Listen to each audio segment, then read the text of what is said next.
విశ్వమణి బాబు గారు, ఇప్పుడు చాలా మంది రెంట్ హౌసెస్ లోనే ఉంటున్నారు, రెంట్ కట్టుకోలేక చాలా ఇబ్బంది పడుతున్నారు. సొంత ఇల్లు అనేది ఒక కళ. కళ అండి.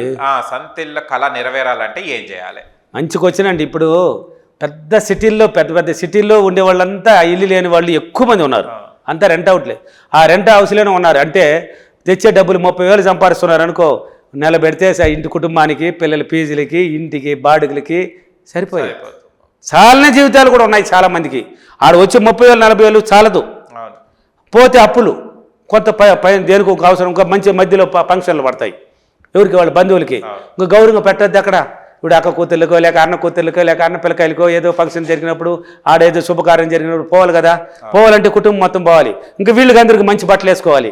ఆడ ఉన్న బట్టలు కాబట్టి డాడీ నాకు ఈ బట్టలు సరిలేదు, నేను కొత్తది బట్టలు తీసేయాలి. తీసిపోతే వాళ్ళు నిరాశపడతారు. ఇక్కడ డాడీ పరిస్థితి వాళ్ళకేం తెలుసు? డాడీ పరిస్థితి, మమ్మీ పరిస్థితి వాళ్ళకి తెలియదు. మహాన తల్లి మాత్రం కొంతమంది అర్థం చేసుకుని, ఆ మహాన తల్లులు బోలెడు మంది ఉన్నారు. భర్త పరిస్థితిని అర్థం చేసుకుని, కుటుంబ పరిస్థితిని అర్థం చేసుకునే వాళ్ళు కొంతమంది, వద్దు పిల్లల్ని కూడా సరి చేసుకుని రండి, నెక్స్ట్ కొనిస్తాడు డాడీ, నేను కొనిస్తాను రండి అని సర్ది చేసుకుని. కొంతమంది ఆడవాళ్ళు సర్దుకోరు. అదంతా నాకు తెలియదు. నాకు మంచి పట్టు చీర ఇస్తేనే ఫంక్షన్కి వస్తా అంటే వాడు నువ్వు అట్లాగానే నీ బాధ నువ్వు ఎట్టగానే పడిపో, నాకొద్దు. నాకు పిల్లలు అడిగింది పిల్లలకి, వాడు తలరాత ఏం చేస్తావు? అప్పు తీయాలి, తప్పదు కదా. వాడికి వచ్చేది 30,000, నాకు 40,000. ఇక్కడ రెంట్కి పోతే ఇంటి పరిస్థితులకి పేజీలకి చాలే. ఇంకా ఎవరి దగ్గర చేయి చెప్తాడు, అప్పు పెరుగుతూ పోతుంది. ఇది కట్టేది ఎప్పుడు? ఇలా పోతూ ఉంటే ఎప్పుడు కట్టేది ఎప్పుడు? కాబట్టి సొంత ఇల్లు కావాలనుకున్న వాళ్ళు ఎవరైనా సరే ఫస్ట్ ఆ ఇంటి గృహిణి ఆడపడుసులు మారాలి. ఫస్ట్ మారాల్సిందే. నీ వల్ల అవుతుంది. ఆడపడుసులు అనుకుంటే సొంత ఇల్లు వస్తుందండి. మగవాడు అనుకుంటే కొంతమంది వల్లే అవుతుంది అది.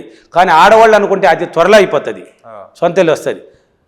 ఉన్న బడ్జెట్నే ఇప్పుడు బాడిగింట్లో ఉన్నారు కదా, బాడిగింట్లో ఉన్నారు కదా మీరు, మీ భర్తకి ఒక 50,000 లేక 30,000 లేక ఎంతనో ఒక సంపాదన వస్తుంది. సంపాదన లేనివాడు ఎవరు లేదు. ఇప్పుడు లేబర్ కూడా 1,000 రూపాయలు అంటున్నాడు కూలి. సంపాదన అనేది వస్తుంది. లేబర్ 1,000 రూపాయలు అన్నప్పుడు నెలకు 30,000 కదా లెక్క. సింపుల్ సంపాదించిన 20,000 పై మాట ఎవరి కింద లేదు. ఇంకా ఆయన తెస్తున్నాడు కదా, ఏదో ఒక డబ్బు ఇస్తున్నాడు కదా మీ చేతిలో. మీరు కొంత అంటే అక్కడ చిక్కదనాన్ని పంచుకోండి, అంటే చిక్కంగా వాడుకోండి. అంటే ఉన్నదాన్ని అలవాటును కొంచెం తగ్గించుకోండి. ఇల్లు కావాలి కదా, ఒకటి కావాలంటే వదిలేయాలని ఇచ్చేయాలని ఎప్పుడే చెప్పేశారు. ఇప్పుడు సొంత ఇల్లు కావాలన్న కలబెట్టు. నువ్వు ప్రతి నెల ప్రతిరోజు కొంత కేటాయించమ్మా. భర్తకు తెలియకనే, భర్తకే తెలియకూడదు. భర్తకి తెలియాల్సిన అవసరమే లేదు. నీ దగ్గర ఇచ్చిన దాంట్లో కొంత. కానీ నువ్వు ఇప్పుడు ఇంత తింటే ఏమైనా లాభమా? నువ్వు ఎక్కువ తిన్నావంటే మద్దు బారిపోతావు, తెలుసా మీకు? తక్కువ తినేవాళ్ళు సురుజురుపుగా చురుకుదనంతో ఉంటారు, ఎనర్జీగా ఉంటారు. అది తెలుసా మీకు? ఎక్కువ తినేవాళ్ళు మద్దు బారిపోతుంది అండి, మైండ్ బ్లాక్ అయిపోతుంది.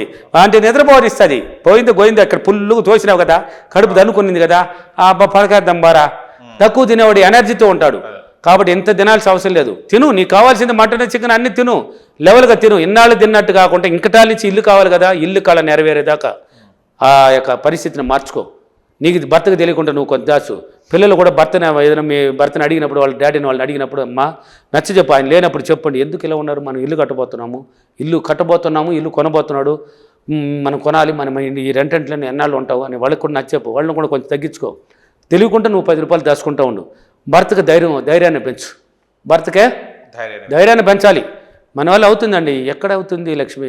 మనం వచ్చేది సంపాదన ఎంత, వచ్చింది ఎంత, ఇంటి బాడుగులకి, పిల్లల ఫీజులకి, మనీ తినడానికి, ఇంకా పోయిన బయట ఫంక్షన్ మంచి చెడ్డపోవాలన్నా చాలుకుంటాం. అవుతుందండి, ఎందుకు అవదు? మనం కూడా తగ్గించుకుందాం. అవుతుంది, నువ్వు రా, మన వల్ల అవుతుంది అని ఆయన ధైర్యాన్ని పెంచి ఎలాగైనా కొంటామండి. నీ వల్ల కాకపోతే ఎవరి వాళ్ళకి అవుతుందండి, నీ వల్ల అవుతుంది అనేసి ఇలా చెప్పి ధైర్యాన్ని పెంచండి. పెంచేసి ఏం చేస్తారంటే, అంటే అలవాట్లు మారింది, కొంచెం తగ్గించుకున్నారా, భర్తకు తెలియకుండా నువ్వు కొంచెం దాస్తున్నావు, నువ్వు తగ్గించుకున్నావు, మాటలు మారిపోయినాయి, పిల్లలకు కూడా మాటలు మార్చి ఇచ్చినావు, భర్తనే ధైర్యాన్ని పెంచి ఇచ్చినావు. ఇప్పుడు మీరు ప్రతిరోజు ఏం చేయాలంటే, రెంటింట్లో ఉన్నామనేది మర్చిపోవాలి.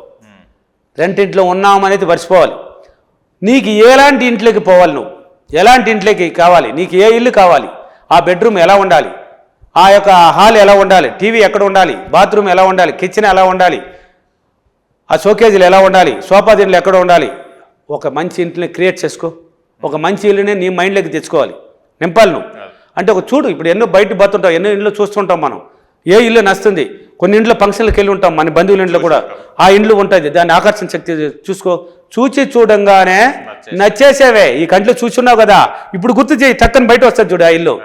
ఇప్పుడు చూసేసి వచ్చేసినావు నువ్వు, అది నింపే ఉండదు. అది చూసేసింది కళ్ళు, అబ్బా భలే ఉందే, ఇన్నర్ మైండ్లో కూర్చొని పెట్టున్నది. ఇప్పుడు ఆ ఇల్లు గుర్తు తెచ్చుకో, అవును ఇది బాగుంది, ఈ ఇల్లు ఇలా ఉండాలి, మనకి ఇలా ఉండాలి, ఇంకా ఇక్కడ మార్పు ఇలా కావాలంటే కూడా మార్చుకో, మైండ్లో ఫిక్స్ చేసేయి, పదే ఫిక్స్ చేసేయి. ప్రతిరోజు పడుకున్నా ఆ ఇల్లు గుర్తు రావాలి.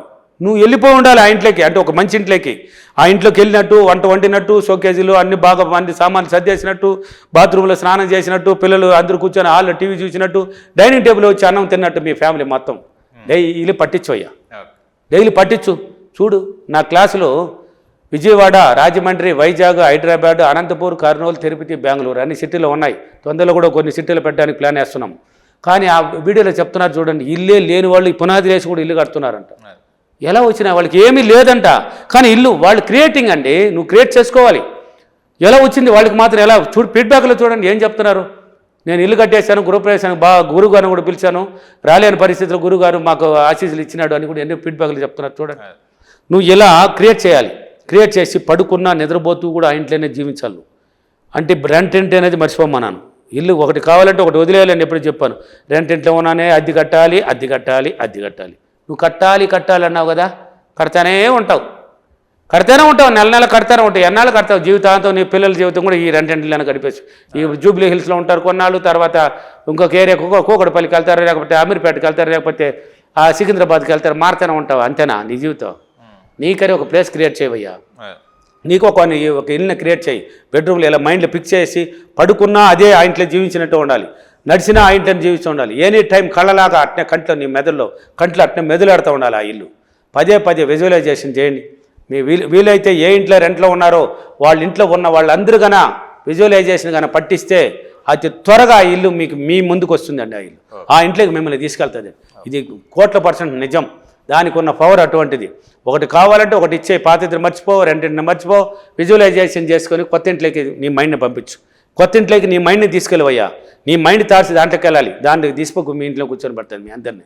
అప్పుడు ఆనందం ఉంటుంది. నేను అనుకున్నాను జరిగింది అని నువ్వే వచ్చి నా ఫీడ్బ్యాక్లో నువ్వే చెప్పగలిగే శక్తి ఏర్పడుతుంది. ఈ వీడియోలు చూసేవాళ్ళు ఎవరైనా సరే, ఇల్లు లేని వాళ్ళు ఎవరైనా సరే ఇలాగనే చేశారంటే కొన్నాళ్ళ తర్వాత మీరే నా క్లాస్కి పరిగెత్తి సార్ మీరు చెప్పారు, నేను వీడియోలు చూసి ఇలా చేశాను, ఎన్ని రోజులు చేయాలి సార్, ఒక రోజు చేయాలా, 10 రోజులు చేయాలా, అది మర్చిపో. ఇల్లు ఆ ఇంట్లోకి పోయేదాకా కొంతమందికి అది త్వరలో నెరవేరుతుంది. కారణం నువ్వే. పాజిటివ్ నెగిటివ్ నుంచి పాజిటివ్కి వచ్చినప్పుడు అది నెరవేరేది. అప్పుడే నీ బాడీలో ఉన్న 7 చక్రాలు ఓపెన్ అయ్యేది, అప్పుడు నెరవేరుతుంది. ఓకేనా? డైలీ ఇలా చేయండి. ఈరోజు అఫర్మేషన్, నేను ప్రతిరోజు నా కొత్త ఇంటిని గురించి నేను చాలా సులభంగా విజువలైజేషన్ చేసుకొని నేను చాలా సులభంగా నా సొంత ఇంట్లోకి పోయి నేను ఆనందంగా, సంతోషంగా, సుఖంగా నా కొత్త ఇంట్లో నేను జీవించినందుకు డబ్బులకి వారికి చాలా కృతజ్ఞతలు. థ్యాంక్ యూ అనివారు. Thank you Mani. Thank you so much. Thank you.